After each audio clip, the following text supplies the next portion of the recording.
This is a try and is worth 4 points.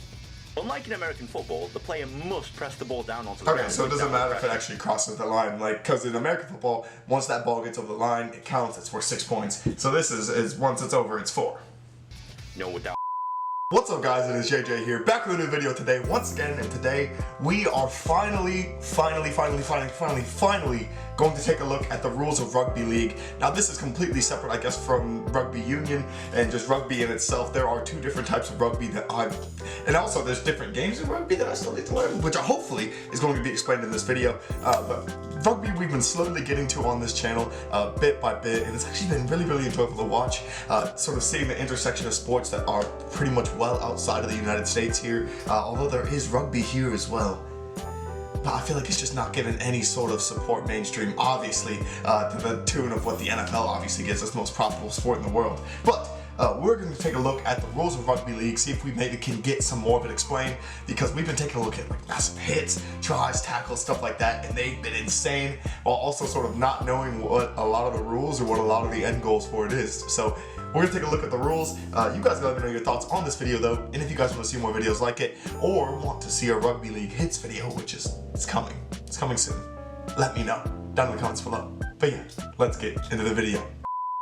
As well guys, you can find the original video just down in the description below.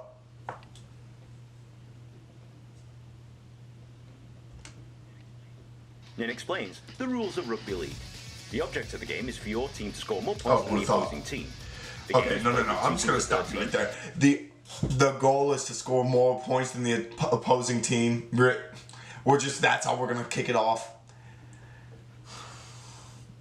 I hate to be that guy, but I have to be that guy. Why?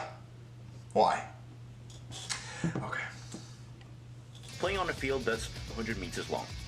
In rugby, you may run forwards with the ball, and you may kick the ball forwards. But what's interesting about rugby is that you can only pass the ball backwards or sideways. You cannot pass the ball forwards, and doing so will result in your opponent being awarded possession. The idea is to score points, and there are several ways to do this. Number 1, a try. You can run the ball into your opponent's in-goal area and place the ball down onto the ground. This is a try and is worth 4 points.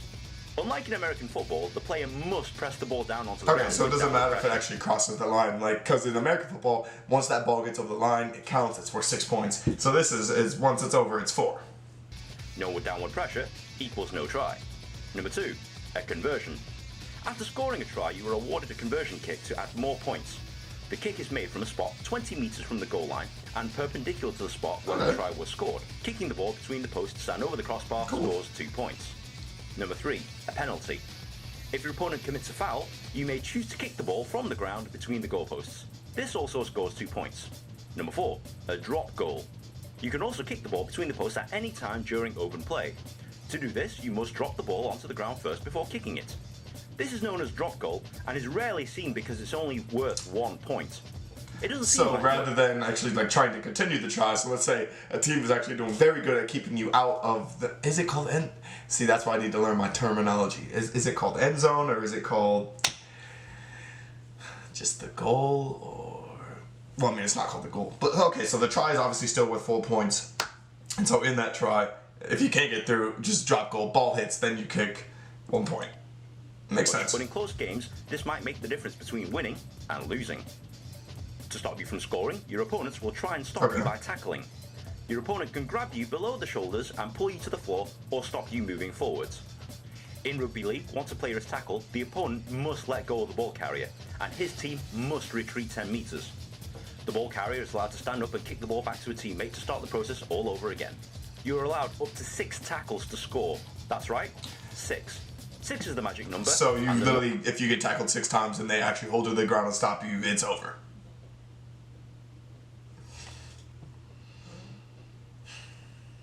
Okay, this is unique. This is unique. We're trying to understand. 6. If your team is tackled a 6th time, your opponents gain possession of the ball from the spot of the tackle. Just like in American football, a team will usually kick the ball away after the 5th tackle to make it more difficult for the other team to score. The game is played in 2 40-minute halves. For a combined playing time of 80 minutes, the team with the highest score after 80 minutes wins. In summary, A team will run with the ball, get tackled, kick it back, run forwards, get tackled again, kick it back, run forwards, get tackled again, kick it back, run forwards, etc. 6 times over, and the other team gets to have a go. That's it, right? Well, that's basically the gist of it. But there's a few other rules you'll need to understand before playing or going to a game. For example, knock on. Any player deflecting the ball forwards with their arms or body is committing a knock on. Remember, you're not allowed to pass the ball forwards, so you're not allowed to deflect it forwards either, unless it's a kick. Committing a knock-on will result in the other team being awarded a scrum. So because he didn't catch the ball after they actually booted it to him, it counts as a knock-on? You gotta have, essentially, you gotta have some good hands. You gotta be able to catch a rugby ball, no problem. This is a method of restarting play, usually after a knock-on or forward pass. The forwards of both teams line up and push against one another while the ball is rolled between them. Possession of the ball is usually won by the team that's awarded the scrum. In touch. This is rugby terminology for out of the playing area. The outer lines of the fields are touch lines, and any ball leaving the field of play is said to be in touch. 40-20 kick. If you think you can kick the ball from behind your own 40-metre line, bounce it on the floor, and into touch within your opposition's 20-metre line, your team is awarded possession. The referee will award you an extra 6 tackles and possession of a scrum where the ball has left the field. This can be a tremendous advantage if kicked correctly, as you gain big field position with a single kick of the ball. However, it's easier said than done, and should you fail to execute this, your opponents are given the ball where the kick was made. This is potentially disastrous and can potentially cost you the match if you get it wrong. There are many other rules not discussed here, but as you watch or play these games, they will become very clear indeed. Remember, if you can count to 6, yes 6, then you understand rugby league. So it's a game obviously built on... Okay, the 40-20 rule I did not get actually. That's a little bit confusing. So if you're able to... You can kick the ball from behind your own 40-metre line, bounce it on the floor, and into touch within your opposition's 20-metre line, your team is awarded possession.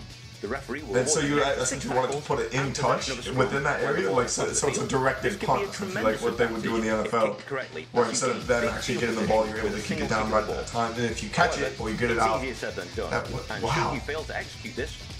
Okay, so that part's a little bit confusing, but I mean, I guess I get the gist of it for the most part. But if I missed anything about the rules of rugby league, maybe let me know in the comments below. You guys have been absolutely amazing on all of the rugby videos that I've had out, and sort of explaining the game and explaining the rules to me bit by bit. So obviously, I'm going to be able to listen to you guys and I'll read your comments. So obviously, leave if they left anything out, what other videos you guys want to see, or if you guys want to see certain players or regions, let me know down in the comments below so I can get this on the channel. But thank you guys so much for watching, obviously, and I'll catch you guys for another video. Peace.